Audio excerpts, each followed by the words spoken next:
Ouais, ça fait pratiquement 15 circonscriptions électorales. Tout à l'heure, nous avons eu les résultats de 24 circonscriptions électorales. Donc, nous continuons ici à vivre minute après minute ces résultats partiels de l'élection présidentielle. Allez, il n'y a pas longtemps, nous avons pris les élections de la Lukunga. On va justement parcourir ces quelques circonscriptions électorales. J'ai donc Moutombo va nous donner les résultats de la Lukunga. La Lukunga où c'est confirmé désormais Kinshasa, qui a toujours été le bastion de l'opposition, est passé sous les charmes de Félix Tshisekedi. Il est suivi de Moïse Katumbi qui fait 8,94%, Martin Fayoulou 6,49%, Adrien Galassi 0,64%. Gédéon Moutombo. Une autre ville, on va regarder, le Katanga est resté conservateur. Partout au Katanga, Moïse Katumbi a fait de scores fleuve partout. Olomami, à Lubumbashi-Ville, Moïse Katumbi fait... non, je disais partout au Katanga, Moïse Katumbi a fait des scores fleuves, sauf dans Lubumbashi-Ville, où il a fait 55,57%. Il est suivi de Félix Tshisekedi, 42,98%. Nous sommes au Katanga, à Lubumbashi-Ville. C'est la seule ville où Moïse Katumbi a remporté côte à côte avec Félix Tshisekedi. Mais partout ailleurs dans le Haut-Katanga, dans le Grand Katanga, là nous sommes à Puerto, le score est sans appel. Moïse Katumbi, 97,07%. Il est suivi de Félix Tshisekedi qui fait à peine 1,49%. Radjabou Tebabo reste cette révélation de cette élection présidentielle. Partout, dans toutes les provinces, dans toutes les circonscriptions électorales, Radjabou a glané des voix et il est cette révélation, il est la révélation de cette élection présidentielle. Patrice Mwamba est là, Denise Sadra. Là, nous sommes à Sakania. À Sakania également, Moïse Katumbi est côte à côte à Félix Tshisekedi, même si c'est Moïse Katumbi qui remporte les résultats. Il a 57,03, suivi de Félix Tshisekedi, 41,12%. Allez, reprenons maintenant. On va souffler, on va répondre des résultats. C'est très chaud. Edmond Izouba me rejoint sur ces plateaux. Bonsoir Edmond et bienvenue. Bonsoir Jessie. Voilà, donc les résultats d'aujourd'hui semblent un peu réconforter Moïse Katumbi dans sa zone de confort. Et on voit que là, le rouge, partout au Katanga, c'est le rouge. C'est le rouge. Alors, il vient alors de dépasser le seuil d'1 million. Alors, il avance très vite. Et de l'autre côté, on voit aussi Martin Fayoulou qui avance lentement. Mais du moins, ce sont des résultats encourageants pour Moïse Katumbi de se conforter par rapport à sa zone. Ce n'est pas à négliger, c'est vraiment des résultats qu'il faut capitaliser, qu'il faut analyser, qu'il faut examiner. Il faut une introspection profonde après ces élections pour savoir comment rebondir et comment récupérer les plumes perdues et comment capitaliser, parce que de toutes les façons, il faudra capitaliser. Edmond Izouba, on va continuer, on va à Ngandajika. Allez, ça commence. On va à Ngandajika, 80% sur le taux de compilation et sans sur... Non, à Ngandajika, Edmond Izouba, pardon, nous étions à Ngandajika, on est passé directement dans le Kwilu, à Ngou. On reviendra pour Ngandajika à Kwilu. C'est Adolphe Mouzitou qui mène la danse là-bas avec plus de 70%, 70,55%. C'est la première circonscription électorale que Adolphe Mouzitou l'emporte. On le disait hier que Gungu, c'est même la cité natale de Adolphe Mouzitou.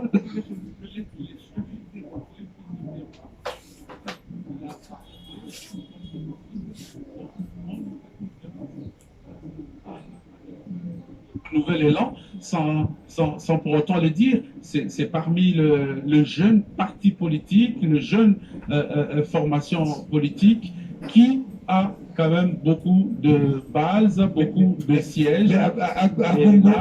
À Gungu, on ne dirait pas que c'est une jeune formation politique. À Gungu, on voit, à Gungu, on voit beaucoup plus Adolphe Mouzitou, sa personnalité et ce qu'il y a à faire. Vous savez, Mouzitou est issu d'abord du Palou, le parti phare du Grand Bandundu, et puis par la suite, le Palou s'est émietté avec plusieurs sections, et Adolphe Mouzitou a préféré cavalier seul, et aujourd'hui, son parti politique est en train de porter ce fruit sur terrain. Voilà, il est premier à Gungu, dans le Kwilu. Donc on peut dire que Kwilu est partagé entre Martin Fayoulou et Adolphe Mouzitou. Parce que hier, nous avons vu, on a vu le résultat de Boulungu hier, ce qui donnait à Martin Fayoulou. Et aujourd'hui, c'est Adolphe qui prend une partie du Kwilu dans le Gungu. C'est la question que je voulais te poser, Edmo Izouba. On peut dire qu'aujourd'hui, et Adolphe Mouzitou et Martin Fayoulou payent cash le fait de s'être séparés, le fait d'avoir tué la Mouka. Tout à fait. Allez, on va revenir. Lusamboville, dans le Sankourou, taux de compilation, on est à 16%, on est qu'au début, parce qu'il n'y a que 52 bureaux qui ont été traités sur 62. Il reste 10 bureaux à traiter, mais Félix Tshisekedi est déjà en tête avec 97,84%. Il est suivi de Moïse Katumbi, 1,26%. Constant Moutamba, 0,29%. Marie-Josée Ifoku, 0,13%. Égalité avec Martin Fayoulou. On comprend que Constant Moutamba n'est pas très loin de chez lui. Hein. Non, pas très loin. Et ça influence du fait qu'il soit de l'Omami, Lubao, qui est aussi un vaste territoire qui porte Constant Moutamba. Hier, nous l'avons vu, il était premier chez lui. Donc le vent a porté vers les Sankourou à Lusamboville, où Félix Tshisekedi a quand même pu maintenir le cap, parce que c'est quand même un des fiefs, les Sankourou reste quand même un des fiefs de l'Union sacrée. Plusieurs leaders qui étaient jadis hier avec l'ex-président de la République Joseph Kabila aujourd'hui convoient l'annonce avec Félix Tshisekedi. Donc voilà ce qui représente en fait ce réservoir de voix récolté par Félix Tshisekedi dans le Sankourou, précisément à Lusamboville. Donc voilà, donc il y a Moïse Katumbi qui ne fait pas aussi piètre visage, il est là, il avance, Katumbi à Lusambo, il n'a pas laissé Félix Tshisekedi très à l'aise.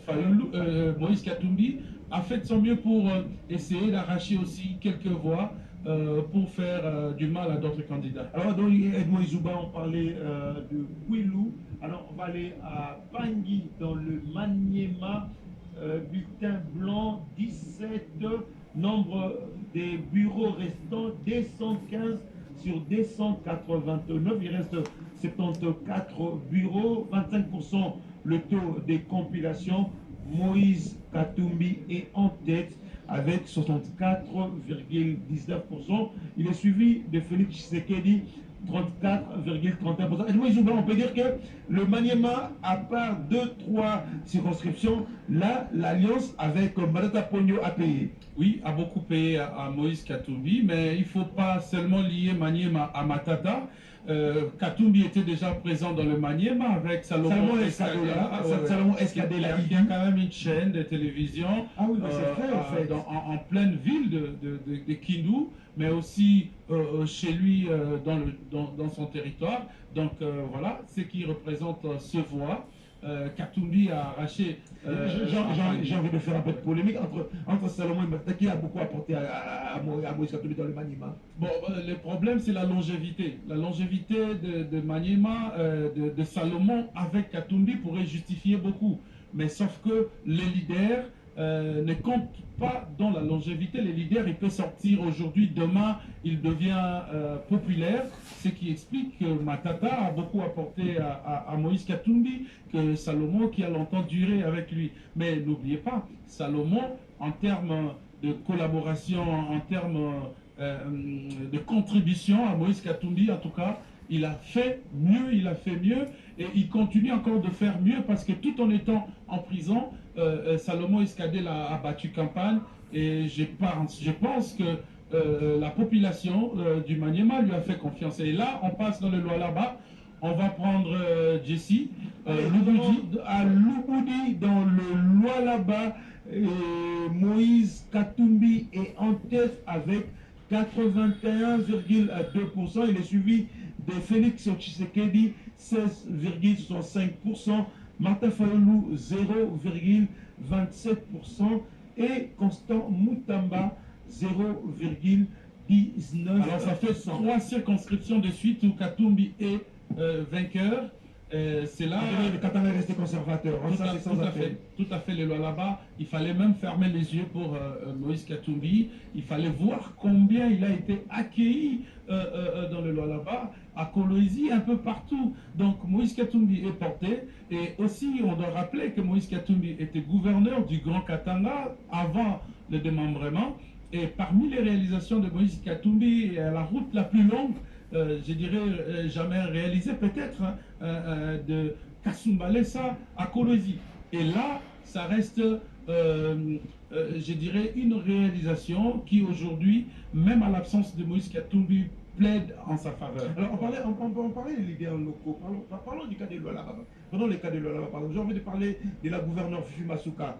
On fait un clin d'œil. Cette dame qui est Félix Tshisekedi qui a vanté, on a vu tout le travail qu'elle a fait à Lualaba. Mais on ne comprend pas pourquoi la population, l'électorat n'a pas suivi. Non, le problème est que ce que je comprends, il y a dans certaines zones où l'information n'arrive pas vraiment. Où pour voter quelqu'un, il faut que vous le rencontriez. Donc, dès que vous arrivez dans un coin, vous rencontriez quelqu'un et après, on vous vote. Mais il y a dans certaines villes où, pour voter en tout cas, ça ne dépend pas des réalisations, ça dépend plutôt de réalisations faites. Allez, allons à Kamina. Kamina dans le Haut-Lomami. À Kamina Haut-Lomami, le taux de traitement, on est à 39%. Nombre d'électeurs attendus, 169 795. Nombre total des votants, 34 150.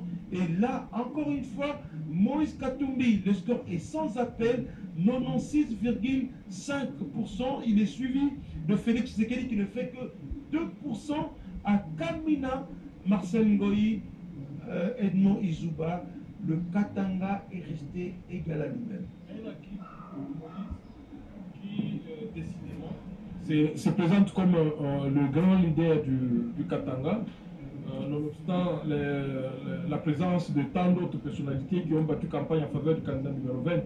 Et moi je crois que, comme je le disais dès le départ, ceci compte dans la vision à venir, comment gérer le Katanga. Dès lors que ce Katanga, il y a eu quelqu'un qui en a fait pratiquement comme un fief lors des élections. Donc, ça sont des calculs à prendre en compte pour la suite. Mais pour l'instant, vous voyez que ce soit Kamina, que ce soit tout ça, à part le Lubumbashi, où le candidat numéro 20 a tenté de talonner Moïse, mais il est resté en tête de classement. Et donc, ceci démontre que, en un mot comme en mille, qu'il y a une marge importante d'objectivité dans le travail, parce que si il s'agissait seulement de maquiller des chiffres, on ne présenterait pas forcément un très favori dans le Katanga, dans presque partout celui. Mais la question que je posais tout à l'heure à Edmond Izuba, je vous la pose vraiment, je vais vous poser cette question. Vous deux, on va essayer d'analyser, parce qu'on parlait des leaders locaux. Aujourd'hui, le cas du Lualaba, par exemple, Fifi Masuka, on va revenir. On est toujours à Kamina, le temps que notre résultat n'arrive. Aujourd'hui, Fifi Masuka a un bilan à défendre. Allez, on va regarder. On est à Ilepo, dans le Kasaï. Là, on est à 46% le taux des traitements. Félix Tshisekedi a fait 95,17%, 3,04% pour Moïse Katumbi, Martin Fayulu, 0,45%. Edmond Izuba, Marcel Ngoï, ça se joue, c'est un jeu de ping-pong. Hein. Le Katanga est acquis à Moïse Katumbi et le Kasaï est acquis à Félix Tshisekedi. Un jeu de ping-pong, mais qui reste jusque-là favorable à Félix Tshisekedi, si on doit être très honnête, parce que on voit dans le Kasaï, il a une pénétration aussi maintenant, on commence à les voir un peu plus fulgurantes de Moïse Katumbi. Je parie que c'est pour... Qui n'a pas battu quand oui, justement, mais il a gagné plusieurs voix, cette fois-ci pour Il est beau, c'est-à-dire pour des contrées qui sont aussi proches du Katanga, bien qu'il soit dans le Kasaï. Le nom de Katumbi a fait quand même quelques pourcentages.